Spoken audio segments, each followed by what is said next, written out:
各位嚟臨今次呢個人間蒸發株式會社嘅放映啦，咁都好高興你哋會留低喺度，可以同我哋嘅導演做呢個 Q&A 嘅。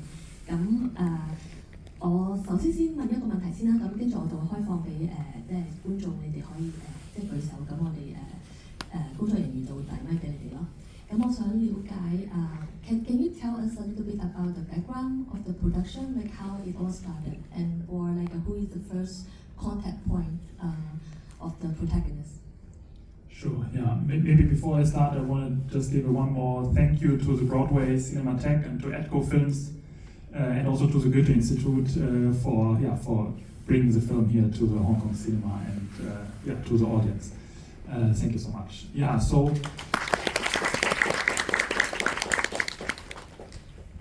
the first starting point, so I actually work now in Japan exclusively for my documentaries since 10 years. So my previous documentary, which I made, was actually also related to the Goethe Institute. I had a scholarship in the Goethe Institute in Kyoto, like an artist residency program, and I was living there for 3 months. And during that time, I met a young man who was living on the streets of Kyoto. So he decided to kind of ran away from the achievement-oriented society of Japan because he couldn't deal with the pressure in the society and decided to live on the streets. So he was also kind of a disappearing person. And I met him like 10 years ago and made my previous film about him. And through that work, I then discovered in the neighbor city of Kyoto, Osaka, like this day labor neighborhood, which we saw in the film, Nishinari, where the people live without identity and without documents. They can work and live kind of anonymously. And when I discovered this place, I kind of thought, this is a new film I want to make. And then I heard about these companies which help people to disappear and kind of combined both things together and decided to make this film. And can you tell us a little bit about the cooperation with another co-director? Arata Mori, right? Yeah. I met him in Berlin. Also, he's a filmmaker, Japanese filmmaker, but he lives in Berlin, so he left Japan. Also, he also kind of disappeared from Japan 15 years ago, and we met in Berlin and got friends. And when I told him about this subject I was researching on, he was also very intrigued from the very beginning, and then we decided to collaborate on this together, because for this film it was important for me to not only look at it from a German perspective, but also from a Japanese perspective. So I wanted to collaborate with a Japanese filmmaker. Yes, okay. So maybe I open to you guys to ask questions. You can raise your hand. Anyone? Okay.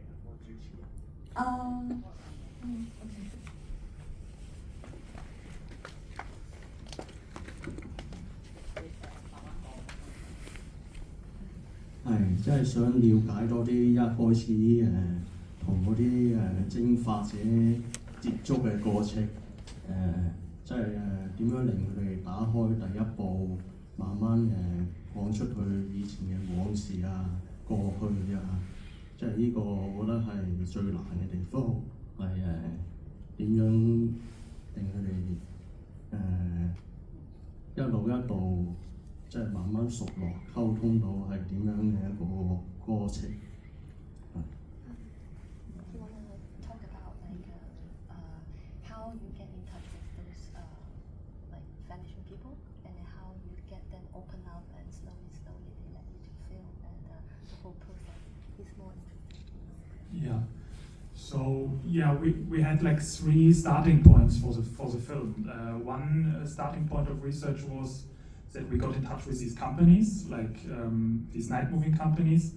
Basically, you can find these companies on the internet. They kind of promote their activities, their services on the internet, and we contacted them. And of course, not every company was open to meet us or to work with us. So we met like 4 or 5 companies during the research process, and then Saita was the one who was the most cooperative and willing to open up for us. But it also took like a long time, like many years to that she opens up, and that she also decided to really show her face and her activities in the film. Yeah. So this was one point of research, and the other one was that we worked with this detective, the private investigator.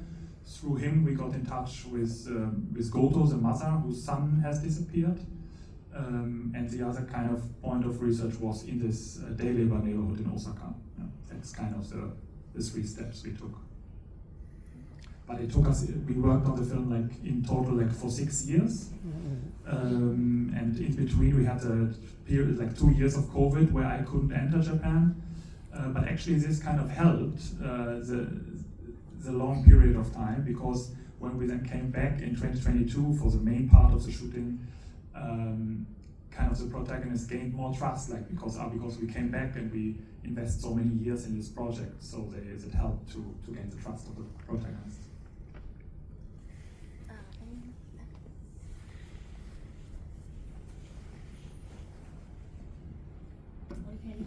So thanks so much for this movie, and I quite like it. But I have some question about the content of this movie, and I really wonder what's your personal reflection after you make this movie. And because for me, maybe it's my personal opinion, because if I watch this movie from different perspectives, for example, from the people disappeared, I would feel it may help sometimes because it helps to reduce their mental peaceful. But in other sides, from their families, from their parents, I feel it quite hurt.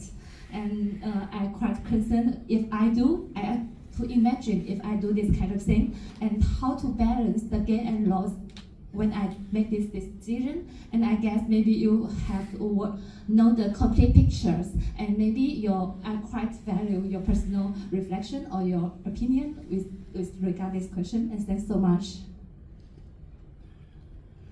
Yeah, of course, that's a deep and complex question. So, like what I noticed is during the observation in the shooting process is that, of course, many people, or in Japan, there is the harmony of the society is valued very highly. So that's one of the reasons why people disappear, because they don't want to break the harmony, and they don't want to speak out the conflict or confront conflicts to family members or to other people, and then they decide to run away instead of confronting them. And this, of course, it's for me, and I can understand this feeling. I personally, I sometimes also struggle to confront other people with conflicts.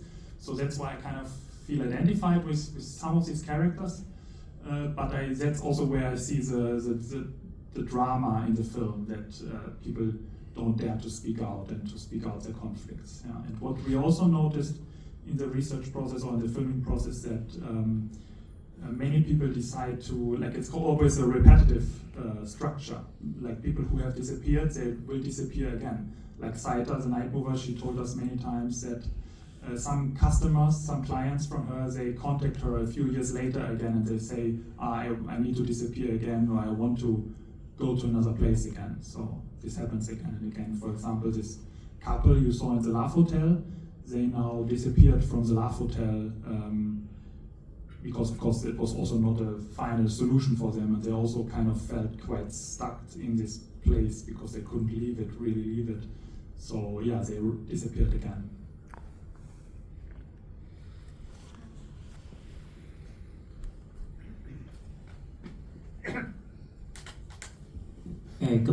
你拍咗呢個紀錄片，即係都一段時間啦。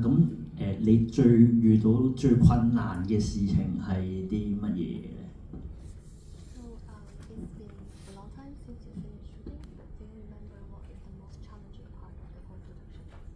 The most challenging aspect of the production, or the people?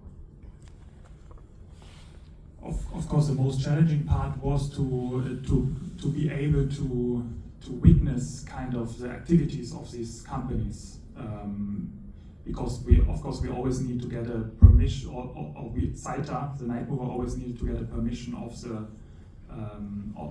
clients that we were allowed to film it. So this was the most challenging thing, and this took us a lot of time, that we had to wait one case after another, and she was always talking to her clients would it be okay to be filmed or not? And yeah, this was the most. Thanks for the movie, and I would like to know, because especially there's one protagonist who really moved forward and returned to his hometown, and I would like to know, do you think that it is just a coincidence that you could film that, or the documentary actually inspired him in some kind of ways? Thank you. Yeah, he actually went back home for the first time during COVID, so I think in 2021. So we came back in 2022 and then met all our protagonists and asked them, okay, what has changed in your life and what is new? And he told us that he went back to his family, and we were of course very interested in that fact and in that development. And then we asked him if he wants to go one more time and if we could follow him, and then he agreed, and then we went there a second time, and and we filmed the second time, and in the edit we kind of left it open if it's the first time or the second time, and it feels a little bit like the first time for the audience. And it could be, of course, that he got a little bit inspired by the film to make this decision, but yeah, we need to ask him about that. Nishinari is a quite famous property in Osaka, because as far as I know, the people there is quite reluctant to be filmed. Any difficulties or obstacle that you met when you filmed that part of the movie? Yeah, exactly. It's very difficult to shoot in this area because it's also partly controlled by the mafia, by the Yakuza. So they won't let you shoot in some parts of this area, especially in this kind of park where there was this karaoke singer. And we just were lucky because we had some connections with the NGO who's working in that area, who's helping those people, and they kind of helped us to get access to this place and helped us to get shooting permissions there. Yeah. Not official shooting permissions, but kind of protected by them to Hello， 你好。嗰啲受訪者係懷住一個好高風險嘅情況底下俾你拍攝㗎嘛？咁佢哋有啲咩主要嘅原因令到佢哋應承呢次拍攝？因為佢哋好易會暴露，會好有危險。咁係啲咩原因呢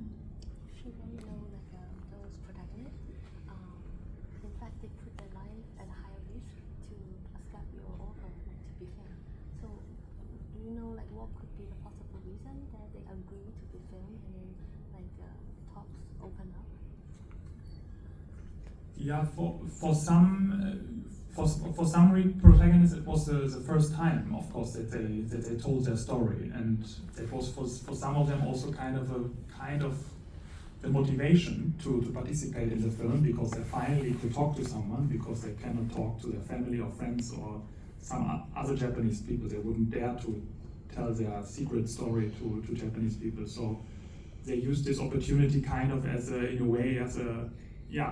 opportunity to speak out for the first time, and that's why I believe they decided to participate.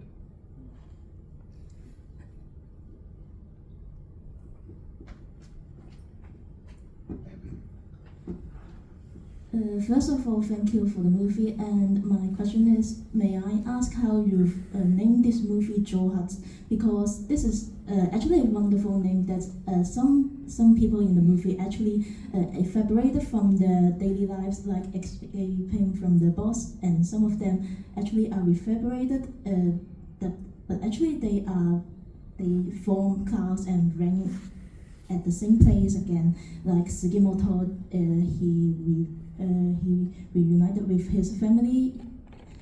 So that I think how you guys figure out this wonderful name that matches both the idea of evaporation, and also how after evaporation it ranks again and reform, start a new life, or rejoin their family. I hope I understood. Your question was how we came up with the idea to name this film 𝑗ōhatsu, right? Yeah, 𝑗ōhatsu is a term actually.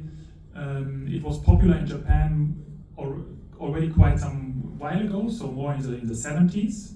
there it was used when this Johatsu phenomenon came up. There it was popular, and then it kind of decreased. And now actually it's a quite, like in Japan, when you go to Japan and say, this film is called Johatsu, people first think, it's a little bit old-fashioned name. It's from the 70s or the 90s, because now in Japan people use more other terms to describe disappearing. But we still saw that it's this metaphor of water, steam, and water fits so much to the film that we decided to still stick with this title. Yeah.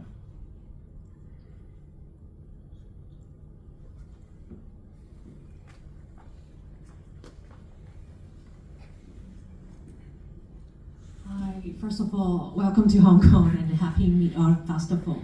So just wondering, so in this documentary you have interviewed a lot of interviewees. Which one is the most memorable for you?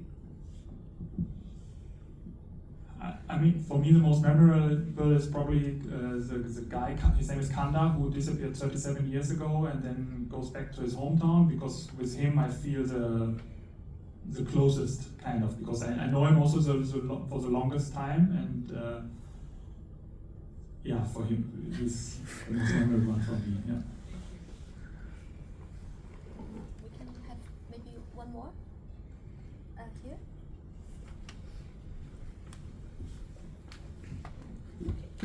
Hello, thank you, and first of all, thank you for the movies. And I just want, in the ending part of the movies, I see those people, those Spanish people, they would find a way to moving on or overcome the difficulties in the past. I think, and just like those stepmother upset the fact that his son is Spanish, or that middle-aged guy is trying to go back to the motherland to visit his families.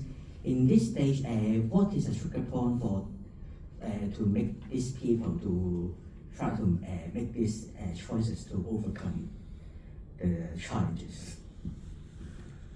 Maybe I didn't get it 100%. You mean the people who decide to disappear?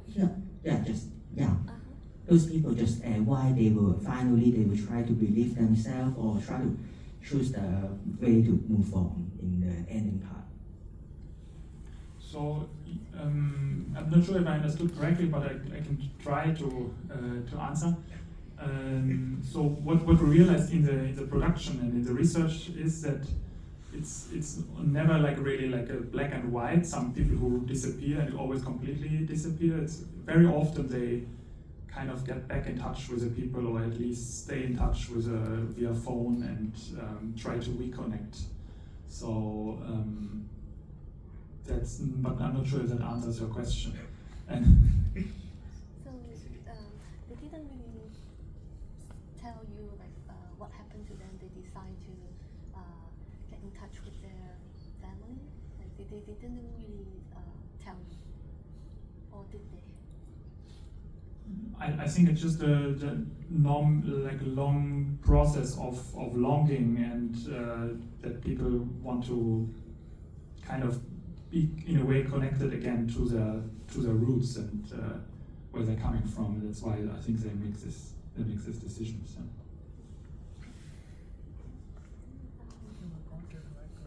So we're gonna wrap up the session. Would you like to say a few more words? Yes, thank you so much for coming. We're really glad.